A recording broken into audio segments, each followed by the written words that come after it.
Welcome to Don't Step on the Bluebells, the podcast where personal healing and transformation take center stage.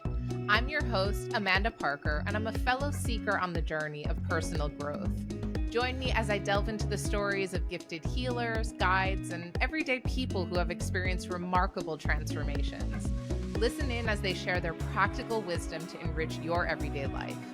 And don't forget to hit subscribe and never miss a new episode. Hi there, and welcome to today's episode of Don't Step on the Bluebells. I'm thrilled to bring you this incredible conversation with holistic coach, psychedelic guide, and microdosing educator Jakobien van der Weijden. Jakobien is the founder of the Microdosing Institute, as well as the co-host of the Microdosing Table Talk Podcast. And in today's episode, we're diving into all of the different benefits that you can actually get from working with this incredible plant medicine, from some of the challenges that people face, and learning a lot about Jakobien's own personal story and how she got here.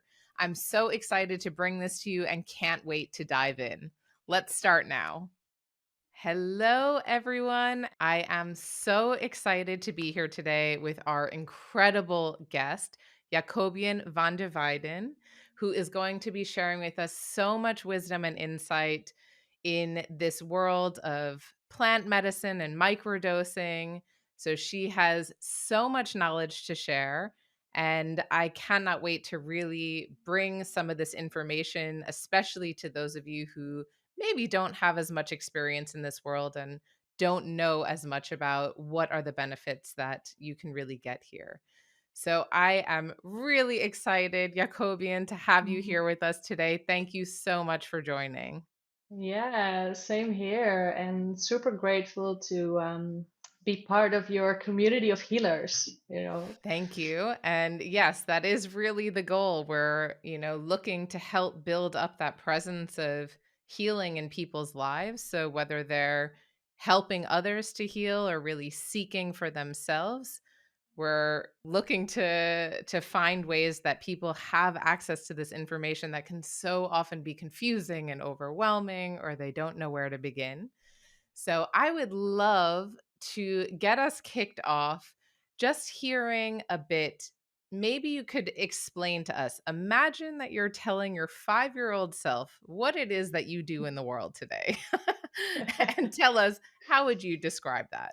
Yeah.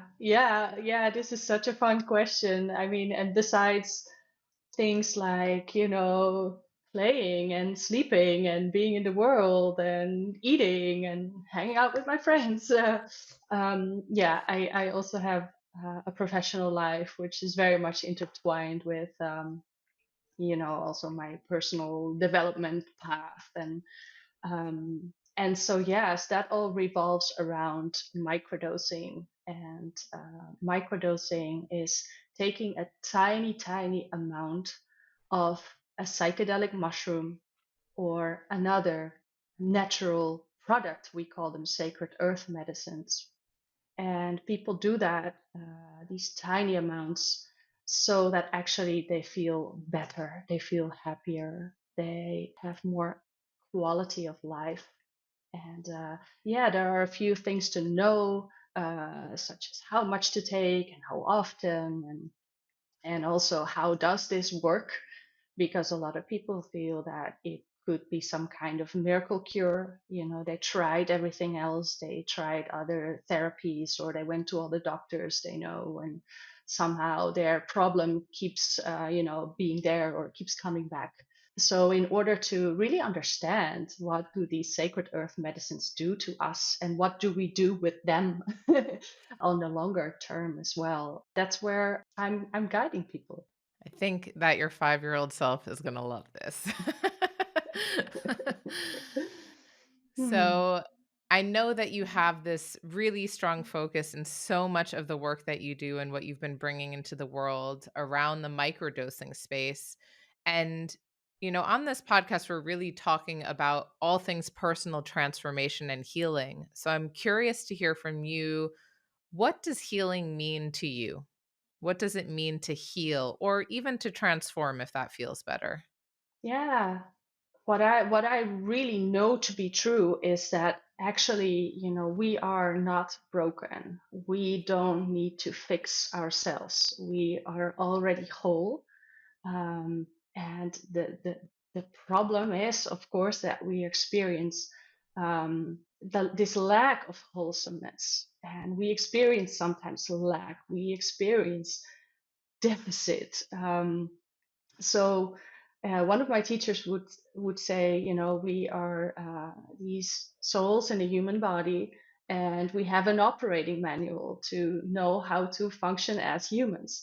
But for most of us, it's quite a challenge to really understand what is the operating manual. How do I actually work? How can I actually be my best self, my most wholesome self?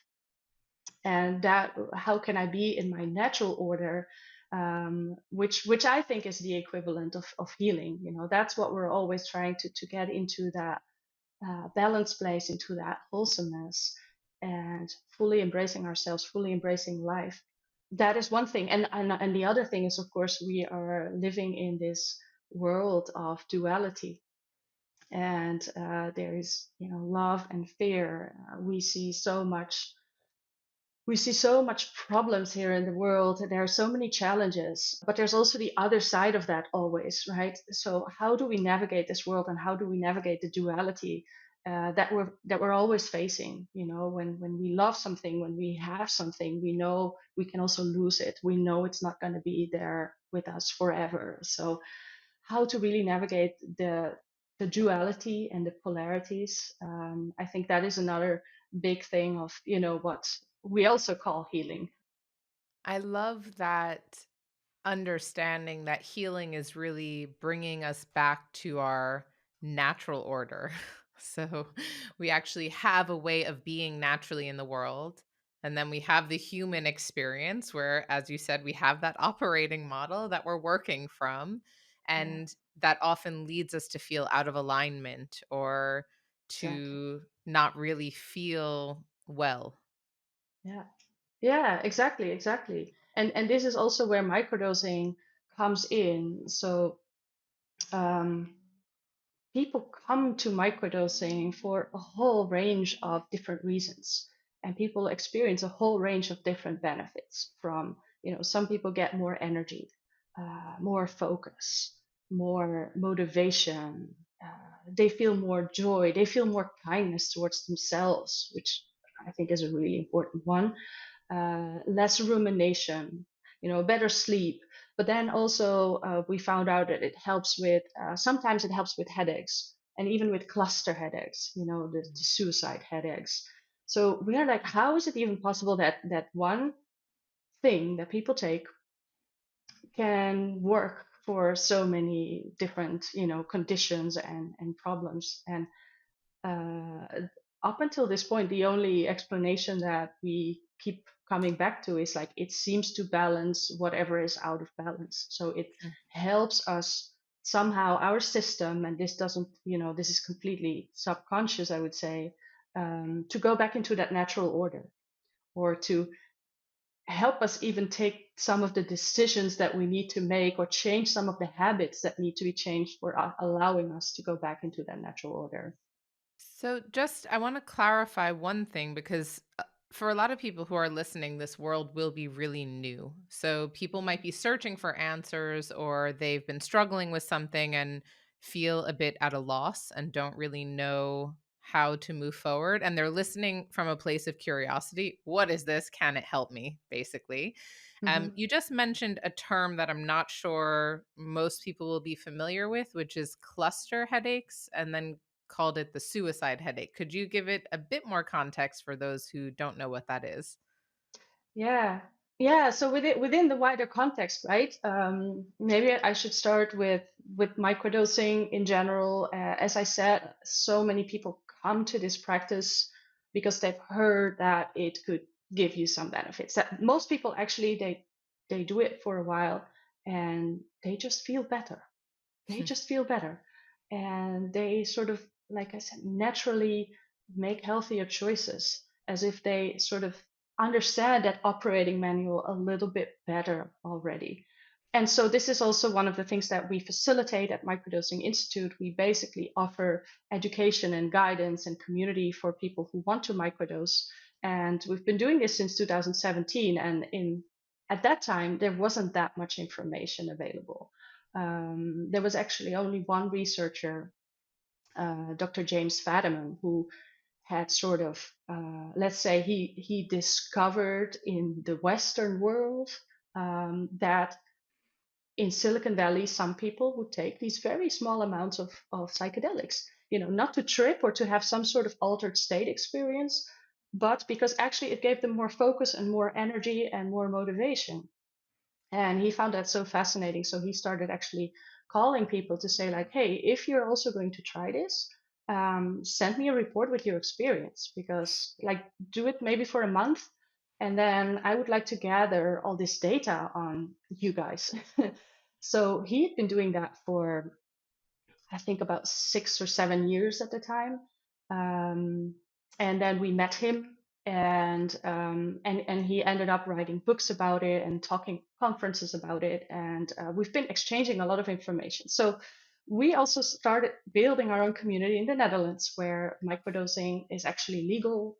We have one main primary substance, which is the psychedelic truffles, very similar to magic mushrooms, that are legal in the Netherlands, and a handful of other substances that are not as well known, but also used in the plant medicine space. So we created a community in the Netherlands. People also started microdosing, and we also started collecting their experiences. And this is kind of how we found out that microdosing did not only help with motivation and feeling better, feeling less depressed, having better sleep, having more energy, etc., but also that it helped for some conditions that, and here cluster headaches is really, I think, the best example, because it's a terrible condition to have. There's not much known about it, but it's basically worse than migraines. They come in attacks, in clusters. So for usually several days, the person gets these very strong headaches, and they last for several hours mostly, and they are completely debilitating you. Like, you cannot think anymore. And they call it suicide headaches because literally the only thing you want to do is bang your head against the wall. And there's a bit of medication available. There is an oxygen, getting extra oxygen to sort of abort these attacks. That helps only to a very minor degree. For some people, it doesn't help at all. And there's no preventative medicine whatsoever. So, yeah, for most of these people, this is a lifelong suffering path. And it was already known that psychedelics in the higher doses, because kind of until 2016, me and the other co-founder of Microdosing Institute, we only knew about taking higher doses, and we knew about tripping and about ceremonies, and we also had heard that every now and then having a psychedelic trip, for people who suffer from cluster headaches, it would keep the clusters away, sometimes for like up to 6 months or even more. So that was like a huge gift for these people. And actually, my partner's best friend was a cluster headache sufferer, so they used to do this together every now and then, and he would be his trip sitter and facilitate that for him. But this is not the lifestyle that everyone wants. Of course, not everybody's looking for having these psychedelic experiences. Most people just want to get rid of their cluster headaches. So basically, yeah, his best friend eventually passed away. He took his own life. It was, it ended up being too hard for him.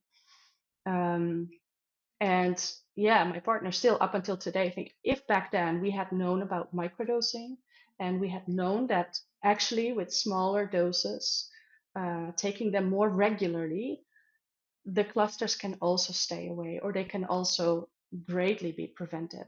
And so that's what we discovered later. And so this is one of the medical uses of microdosing. And then some of the other things I've been talking about are more, yeah, I would call it therapeutic use. Yeah. So it sounds like there was really this space where some people were starting to experiment on their own and trying it out in the Silicon Valley world, perhaps Yeah. Mhm. predominantly. And there was a researcher, so this was Dr. James Fadiman, if I got that Yes. right, who started taking this research even deeper. And then you Jakobien, you and your co-founder basically founded the Microdosing Institute to bring this knowledge into the greater world, let's say. And what Yeah. I'm fascinated by and actually really impressed by that you've done, you haven't just produced research or funded research or anything like that. You've actually created an entire community around helping people to work successfully with this type of, well, let's say natural medicine.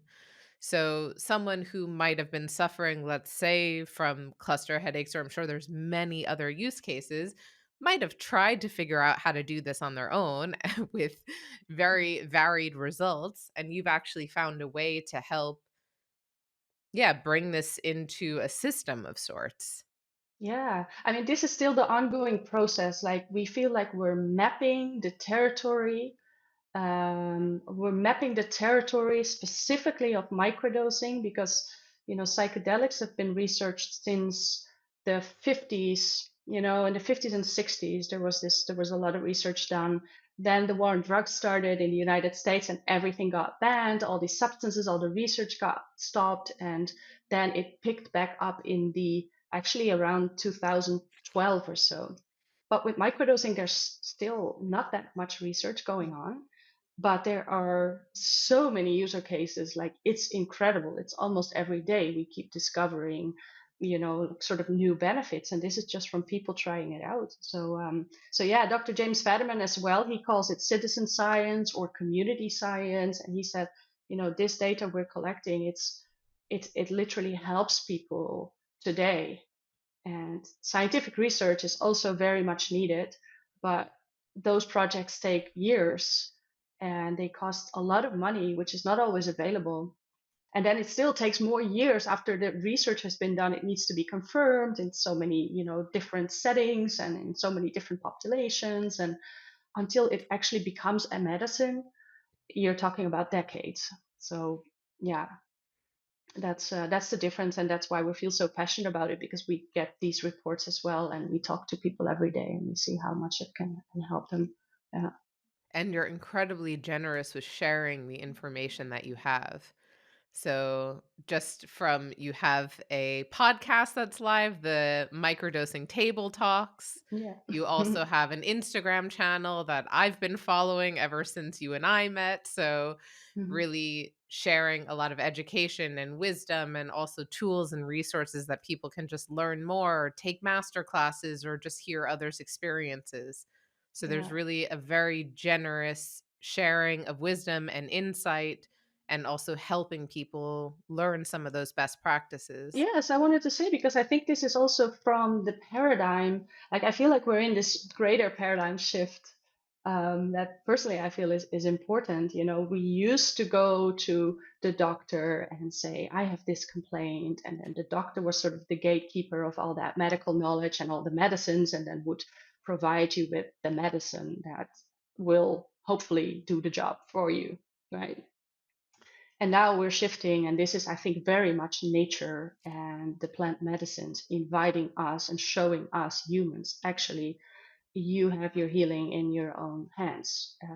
You just need to learn your operating manual. You need to learn how nature works, how the natural cycles work, how all of this works. And then you can be your own healer. You are your own healer. So yeah, I think this is the paradigm shift that we're also in. I mean, I don't want to say there's nothing wrong with, of course, doing healing work and providing people tools, which is also what these are, psychedelics, providing people tools. And there's nothing wrong with like charging money for that or having an exchange, of course. But we feel like, yeah, the more generous we can be with this knowledge, yeah, the more educated people get and the more lives will improve. And yeah, yeah, this is important. So I definitely want to dive in and maybe in a few moments, because I'm really curious to understand. A lot of people might have stigma or be afraid of psychedelics, or it sounds like you're doing drugs, or things sound Hmm. scary. Hmm. I definitely want to go there, but I'm really curious first to understand, how did you get here? How did you get into this work to be where you are today? So, a little bit of your story and what brought you here.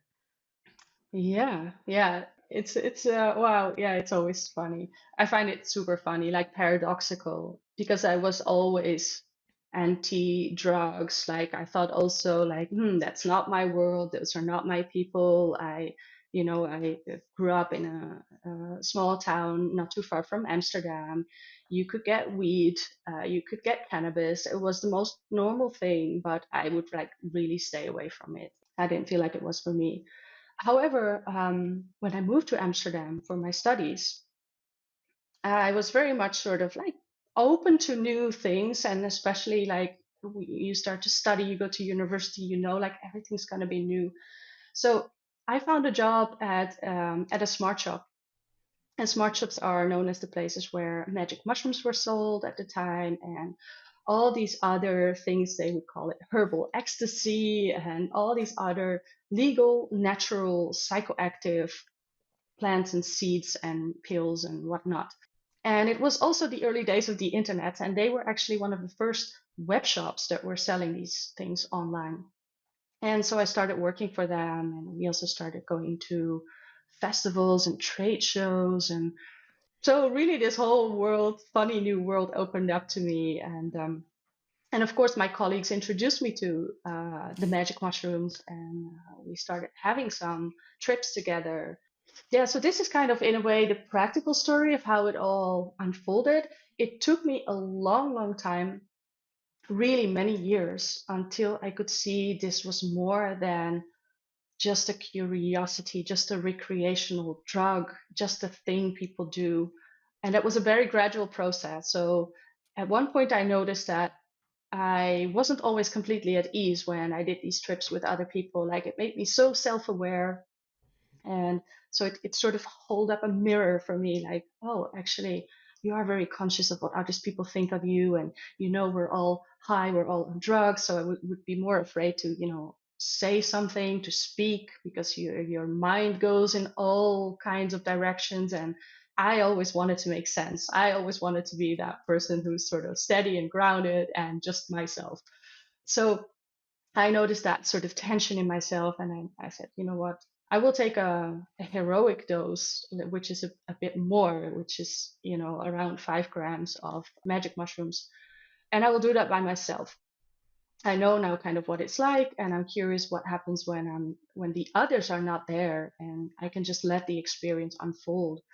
And that was really the first super powerful, I would say, mind blowing experience where I suddenly felt I had access to so much intelligence, like a greater intelligence than myself. And also that it was sort of limitless, that there was this, yeah, this infinite notion to it. And I think that sort of set me off on this really path of exploration. And then I wanted to understand, okay, so how does this work in the shamanic traditions in Latin America, where in the Amazon, where people do ayahuasca. And then a few years later on a travel, I stumbled into a tribe where they were literally showing me around, and I saw this vine growing up, like it's a sort of entangled vine. And I said, hey, is this the ayahuasca vine? Yeah, yeah, yeah. Do you want to try it? We can do it tonight. And I was like, okay, yeah, great. Yeah.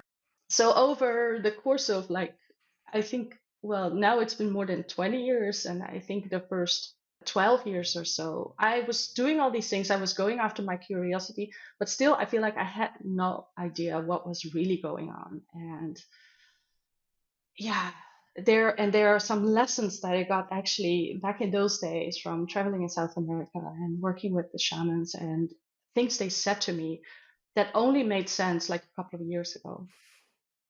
So I think we need life experience. We need to go through our own life experience in order to, yeah, sort of understand those deeper lessons that these plants can definitely bring to us. And so I feel like it all gets interwoven, and it's all a gradual process, and it's cyclical, so things keep coming back. And at the same time, yeah, I worked in total for 9 years for this company that was the Smart Shop, and they grew and they started branching off with other shops, and it became all more international. Later, I worked at a retreat center. They offered legal psilocybin retreats here in the Netherlands. And I also became part of some initiatives like the Psychedelic Society of the Netherlands, bringing people together, creating community, just having like healthy exchanges about, psychedelics and the experiences people would have, and inviting also lecturers and doing movie nights and all those things. And then later also the Open Foundation, which promotes psychedelic science. And yeah, along the way, I also learned that for me, doing things professionally, so like taking it really serious and going there as a professional and saying like, hey, how can I help you guys, or how can I serve in this environment? That for me has provided like the best learnings, and yeah, it made me connect really deeply to it. Yeah, Well, I was going to say, actually, listening to your story, it sounds, I'm sure at the time it didn't really feel that way because as it's unfolding, I love you were just following your curiosity. What is this? What's happening? But in the retelling of the story, there is really a lot of intentionality there of what you're exploring. Like even that moment where you have moment of recognition that you're maybe so focused on the outside world you can't even enjoy or understand what's happening within, and then deciding to do this on your own so that you can get an experience of it on your own by yourself. That's also, I would say, incredibly brave. A lot of people might be afraid to do that on their own, but really you had that understanding that, okay, I need to know what this is like when I don't have all this noise and outside yeah. chaos surrounding me, and see where I can really go here. Yeah, yeah, and this is also what I'm saying when I say like it is so intertwined with my personal developmental path. Like it was first, yes, there's the curiosity, and like you said, just wanting to take it one step further and just checking it out. But on the other hand, like I grew up and I was like the shyest person alive. Like I was seriously afraid of people. And I was like, how the hell am I going to make it in this world? I just felt super alienated. I felt so different from everyone. I thought there was something wrong with me. I think they call this the wound of separation. Like you feel separated from everything else. You don't realize that, we're essentially all the same and everything is connected and we really need each other, right? And we're constantly in relationship. But I learned that with psychedelics. And this example of, yeah, me preferring to do that trip on my own was also so that I could just let go of that shyness and that, sort of peeling off those layers of just not wanting to be in contact with the outside world at that moment. But it helped me go deeper. And then from there, I could, slowly understand so much more that I also overcame the shyness and the people fear. Well, Yeah. it's fascinating because I talk about this a lot in my own work. This sense of so much noise around me that it's really hard to tune out that noise and go within. And this is just another way of accessing that. So that recognition that you have, I can see myself in my own, personal or professional growth journey, looking for the experts and always trying to find that outside voice that's going to tell me the right way to do things Yeah. and give me Yeah. a formula. And Yeah. every moment of epiphany when I realize I have to tune it all out and just go within. Yeah. So there's a lot of correlation, what I'm hearing, to your story and also just a spiritual growth path. Yeah. This ability to realize how much emphasis or importance we give to the world around us, and then that moment of kind of realization or reckoning, huh, I wonder if there's more for me here if I just quiet all that outside noise and go within. Yeah. And for you, that path has coincided so deeply with the field of psychedelics and microdosing and all of this. And people might also be able to access that in a different way as well, so on their own. Yeah, yeah, yeah. It's all correlated, and I resonate very much with what you're saying. Like we tend to look in the outside world, and we think, oh, there's another self-help book, there's another training I could do, there's another, yeah, lineage of healing or tools, modalities that I could look into, and only recently also I had this realization actually where I thought, yes, it is the outer journey, right? And it's we sort of we first complete the outer journey. We look in the outside world for all the answers and the learning, and you know, uh, just mapping that territory. And for me also, literally, I went through traveling through the whole world because sort of traveling was always my medicine, and I thought I would find the answers. I would probably land in some foreign place once where I would, find the answers. And for a while I thought I did, but then I eventually ended up back in Europe and in Holland, and kind of like the same place where I started. So, and then after the outer journey, we realize it's actually a journey within where we continue our learning process and our growth. And yeah, finding that stillness, you said it so beautifully, like shut off all the outside noise. And this is also, yeah, I think this is why today so many people are, struggling with their mental health and with burnout and with ADHD, for instance. We have also a lot of clients with ADHD, and it's like we get so much stimuli and we constantly want to bounce off those stimuli. And if we can really calm down and slow down and shut off the noise and go within and try to stay there for a bit, yeah, that's a whole different experience. Yeah, And even as the teacher or the healer or the guide, or in my case, the coach, it's very hard to do that in my own day to day. So I'm very well practiced and I understand, best practices and how to feel yeah, well and how to go within.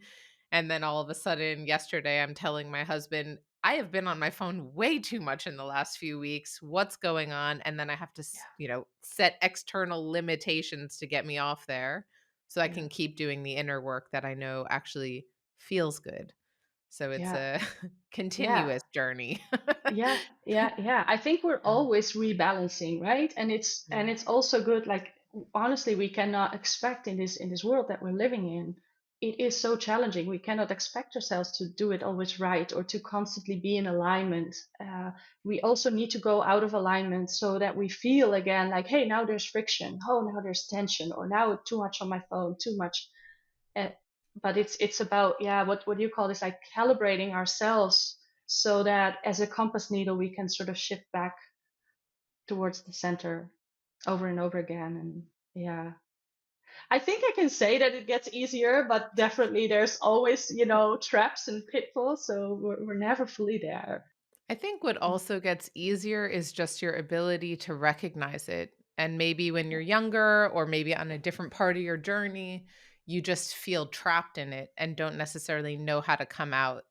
And so yeah, the more experience you have with bringing yourself out of that space of external stimuli kind of driving your day to day, um yeah, the more experience that you have just learning what are those signs, where am I out of alignment, because I guess as you're saying, all of us fall out of alignment and then have to rebalance. yeah, Even the most wonderful spiritual teachers or whoever that we know will have this experience of needing to recalibrate. I love that visual that you've given. I'm going to try to draw that out for the pod sheet as well. That really showcases exactly that process, because I think it's so human and so relatable. And I think in my own journey, I can say that I often reach a point where I'm like, yes, I've made it. I got hmm to this place. Look at everything I know. And then when I start seeing, I don't know if it's old practices or things that pull me out, I'm like, but I thought I was so far. And yeah, just yeah. realizing actually this is just part of the human experience as well. Yeah, yeah. This also reminds me of psychedelics also, especially if you do a higher dose journey. You get sometimes these cosmic jokes Like it literally could be the universe or Mother Earth or something telling you like, oh, you thought you made it there, right? Hey, but that's the ego. You thought you got rid of it. You thought you it's constantly actually telling us and showing us the paradox of that we're trying to reach a certain point, but actually it's all about moving and dancing the dance. And there's also some really that spiritual teachers that I like very much to say it's all play, it's constant motion, and the energy constantly wants to just kind of try things out and move in different directions. And then we feel when it goes too far, we feel, but we need to experience these things. Like this is also the thing of being human. So yeah, it's a, I mean, it's a spiritual understanding, and at the same time, it's like, how does it play out here in our lives here on Earth? So, on this journey to where you are today with the institute and the speaking that you do and everything, what's been one of the biggest challenges or setbacks that you would say that you faced getting here? Yeah, good question.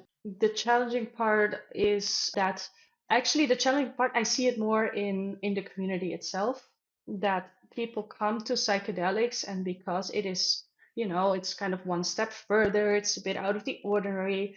They really expect this sometimes to be a miracle cure, or they are still in that mindset of I go to a doctor and I get my medicine and then let's see if it's gonna work. So basically the expectations of people that it will heal them, it will cure them, this one cycle of microdosing or this one big psychedelic journey, this one single retreat, that is going to give me my final breakthrough. Just what we just talked about, actually. Oh, then I will reach that stage where everything will be so much easier.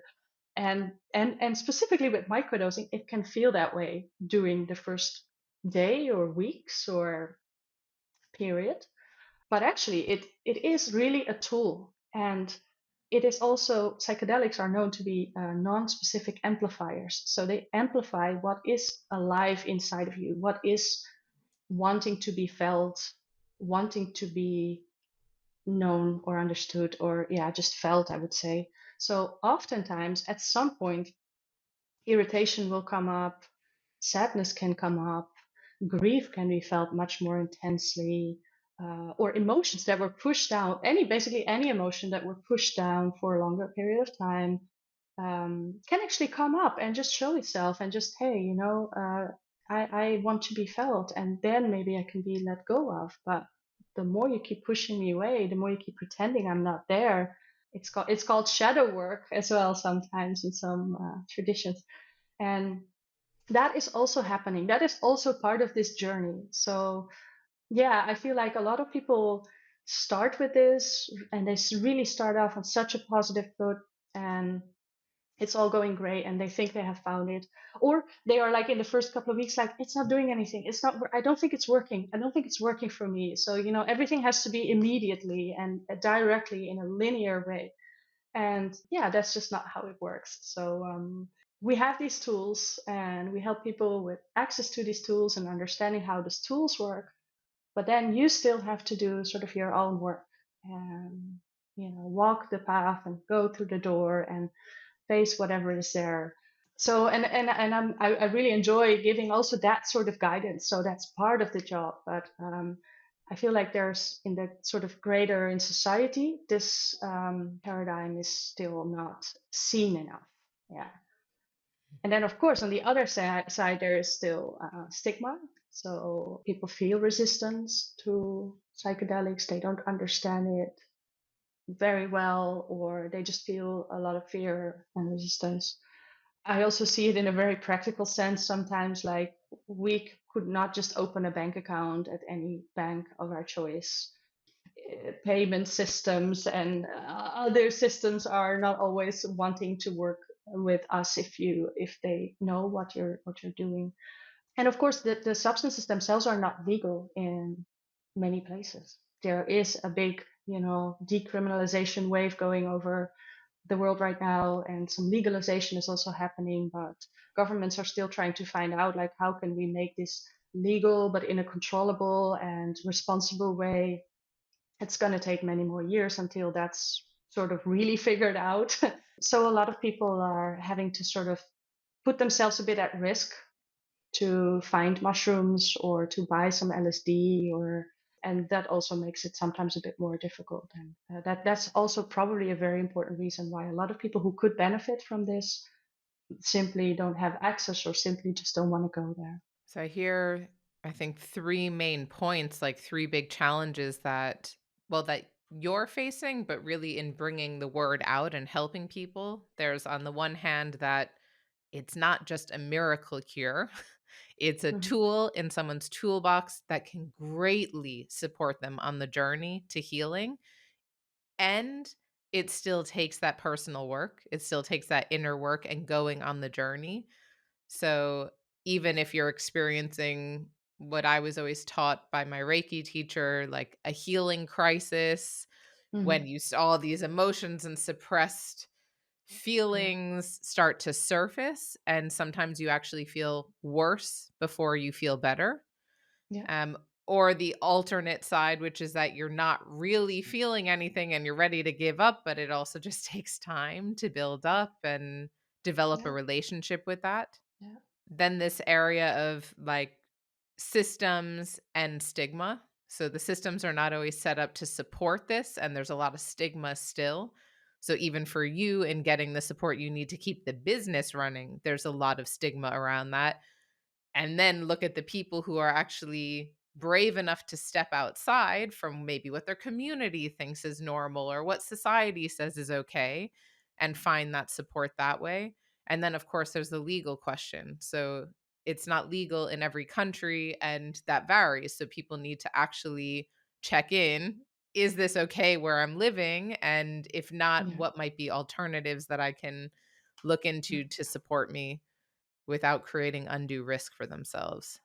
Yeah, and there are more, but I wonder if we should go in there because it can get really like the world of psychedelics since the last 10 years or so, and since there's more research coming out, it's really becoming a diverse field, and but a lot of things start to play out there also. So, differences in access. There are retreats that cost about $5,000. Um, so access problems, whereas people who are, let's face it, people who are poor, they probably need it the most. Like poverty, mental health issues are kind of interlinked. Then there's the whole race, gender. There's also big pharma is now entering the psychedelic space, so they are developing compounds that either mimic the existing psychedelic molecules, the ones that cannot be patented because they are natural, they are just in nature. But they develop other compounds that can be patented, and there's sort of all sorts of strategies that are just part of capitalism, actually, that are also playing out now.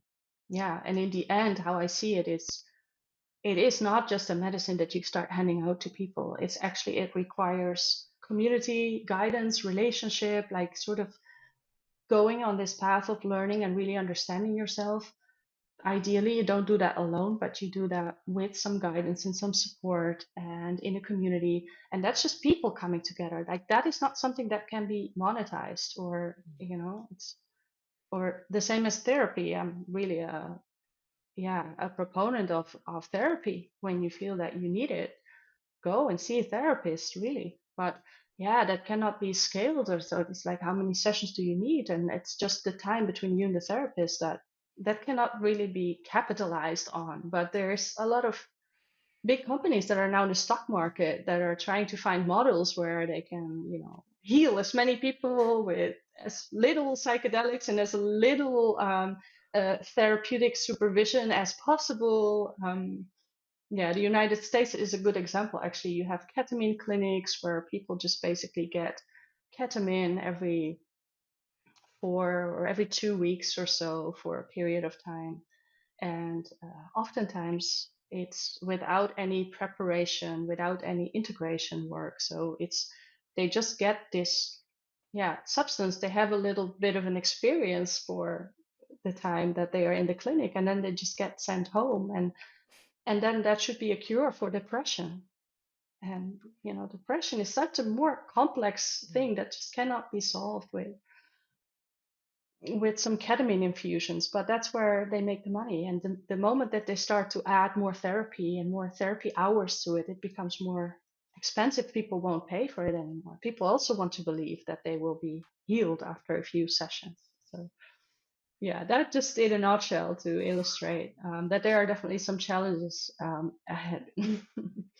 Yeah, definitely. And I think it's really important to say, and this will be all in the show notes and on the pod sheet, but for people who are looking for more information on what they can do, what they can access, how they can work with different types of microdosing or the different options that they have, really going onto the Microdosing Institute website is going to give you 90% of those answers that you're looking for, maybe even 100, but I don't want to make false claims. And you'll Mhm. have the links to all of that in the show notes as well.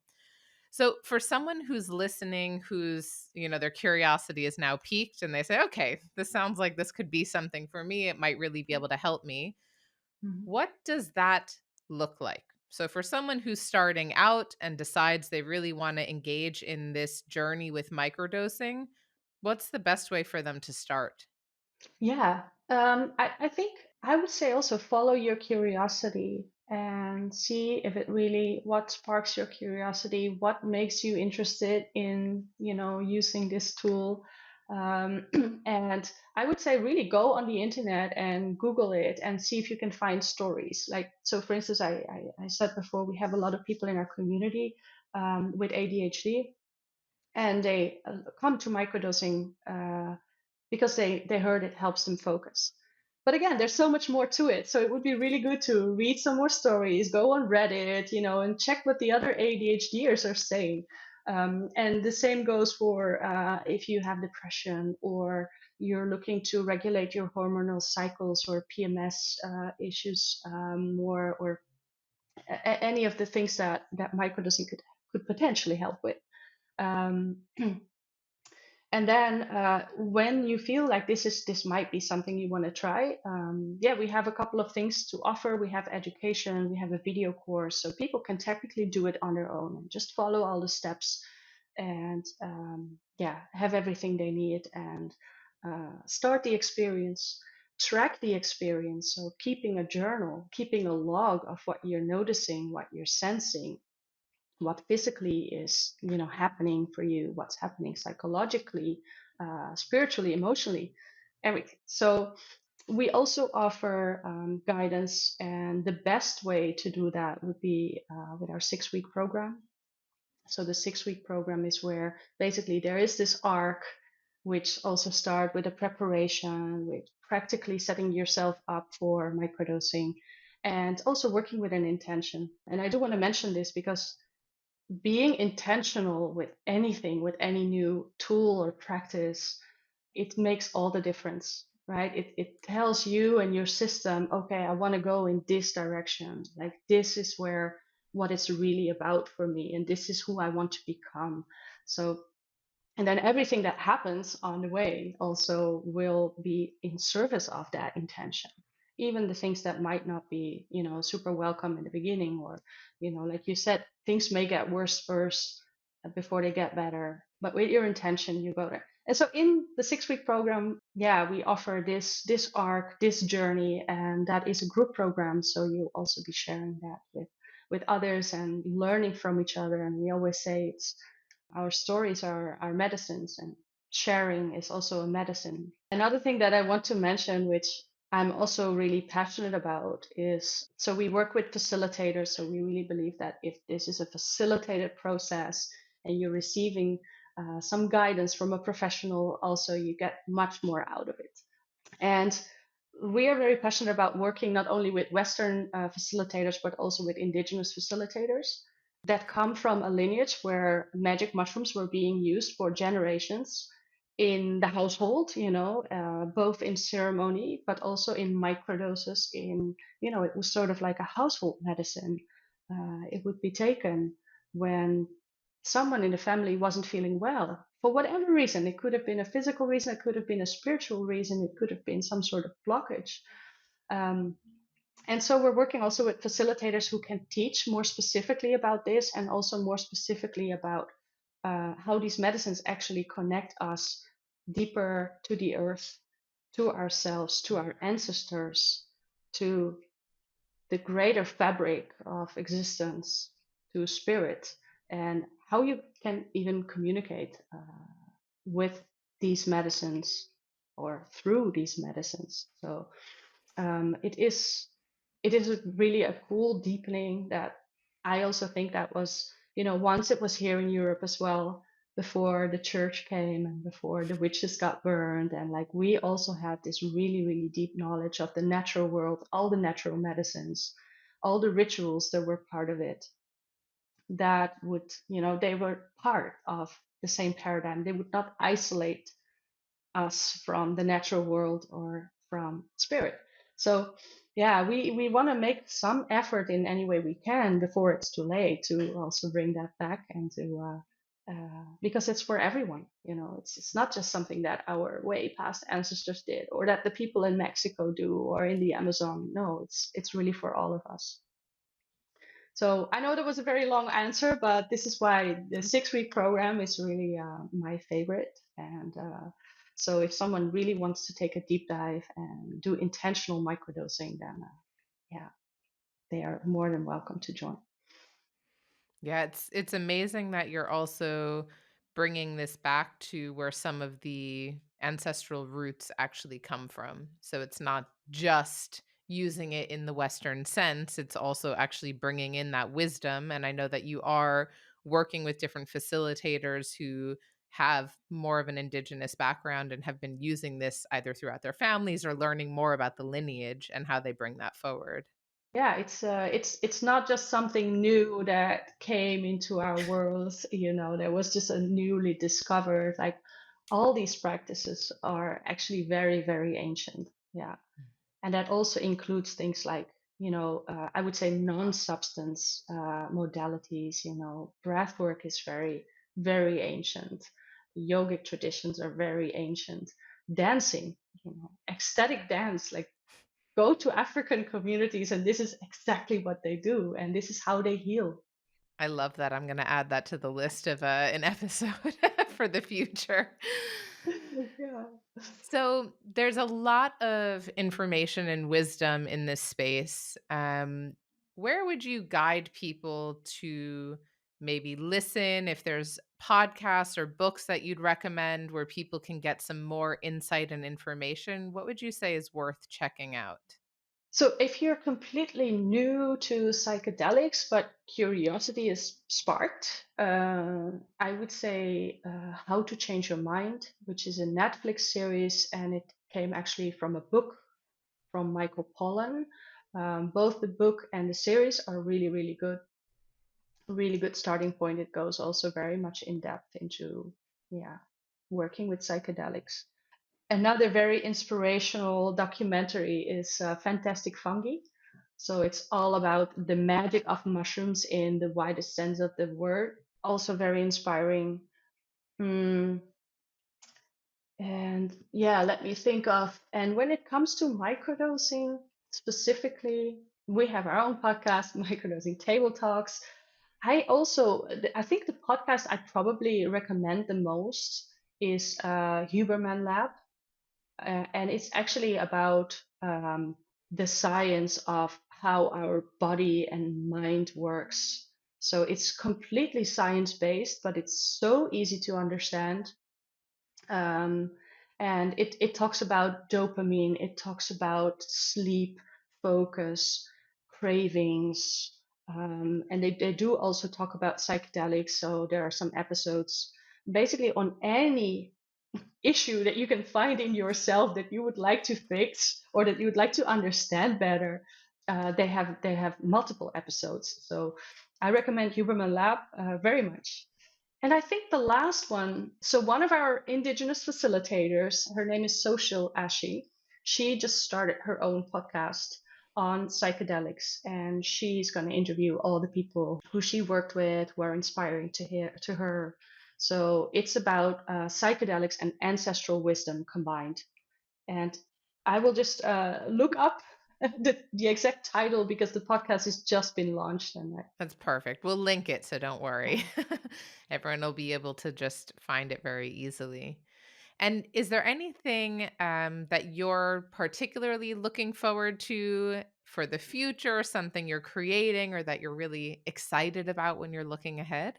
Yeah, so I am very excited actually about the whole, sort of wave that is happening now. And this wave is very much also happening in the world of research now.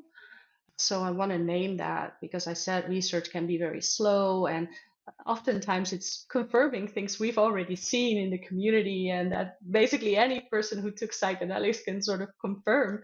But it's also taking it's taking a new direction now. So they have already discovered that psychedelics such as LSD and psilocybin, magic mushrooms, can actually regenerate brain cells and repair the damaged brain, and also sort of repair the aging brain. So there are now some studies being set up with people who suffer from dementia, Alzheimer's, Parkinson's disease, traumatic brain injury, and they're just giving them microdoses for like a month or 2 months, and it is really astonishing. And there's even some video evidence from a woman who has dementia, who was completely, basically she had no more contact with this world, and they gave her some LSD in the morning, a microdose. And as the hours passed, she started to become more vital. The light came back into her eyes. She started to recognize the world around her and people around her. Like, just for so this is really serious stuff. And I know that there's still so much stigma around, like, oh yeah, like even I would not give psychedelics to my grandparents if they were still alive. I would really reconsider that so many times. But now the researchers who are doing this, they really know what they're doing, and they really know why it makes so much sense, and that it's now being sort of experimented with. I think that's super exciting. So I hope I hope so much more research is going to come out. Also for ADHD, which is such a big population, and there's not so much research. We only see it sort of in the community. The same with autism. People with autism who have, difficulties understanding emotions and relations, and also microdosing really switches that for them, and they suddenly understand, they suddenly get it. Like, just all the social interactions that are normal for so many of us, they suddenly get it. So yeah, my big outlook is really in the field of research. And a little bit closer to home, I look forward to actually bringing out microdosing workbooks. So basically, just educational materials that are even better and easier to use than the ones we have right now. And we're also beginning 2024. So we have a facilitators training. And so we're training our second cohort soon for people who want to become a microdosing coach, or who want to add basically the practice of microdosing to their toolbox. That sounds amazing. I'm sure a lot of people are going to be really excited about that news. So for anyone who wants to get in touch with you, what's the best way to either get in touch or stay up to date with what you're doing? Yeah, so the website is microdosinginstitute.com. Our Instagram, you said it before, is a really nice place to wander around and explore a bit and engage with us. So, Microdosing Institute. And from there, you could also find us on Discord, where we have a community channel, Facebook, where we have discussion group, and basically from there we are reachable. Jakobien, you are such a fountain of wisdom and knowledge. I've been taking notes the entire time we've been recording Hmm. here because there's so many snippets of wisdom that are just, I mean, incredibly valuable for anyone who's listening or just starting in this world, but also for me who's continually on the journey of growth and discovery and learning and understanding. So I am so, so thankful that you've been here and really once again so generous with all of that insight and wisdom that you have. I really appreciate the time that we've had here and think that people are going to have a very different perspective of this world and this work just by listening to this conversation. Oh, yeah, thank you for the affirmation and for all those words. Yeah, I love doing this, and yeah, sometimes it feels a bit like, going from one world into the other, and at the same time I also get the confirmation all the time that actually people find it very natural, and that they, yeah, this exploration that we've been mentioning a couple of times is so natural for so many of us. And then, yeah, we're all just kind of helping each other to take another step into a direction. And yeah, I feel like this is actually what's going on, and it's yeah, it's just really good energy. And yeah, I'll just hope we can keep doing this. And yeah, thank you so Absolutely. much for inviting me. I have a million more questions, but of course, we're going to complete for today. And I am sure this is not going to be the last conversation that we have. So No. thank you so much, Jakobien, for being here, and to everyone listening. And you can find all the information that we talked about today in this episode's show notes, and download the pod sheet, which is going to give you some more detail and information in a way that you'll be able to actually work through this and see how it might apply to your own life. So thanks a lot, and see you next time. Thanks for joining us on this week's episode. Don't forget to hit that subscribe button so you never miss a future episode. To dive deeper into today's conversation, make sure to visit www.don'tsteponthebluebells.com and grab your exclusive pod sheet. It's packed with valuable takeaways that will enrich your listening experience. Until next time, stay curious and keep exploring.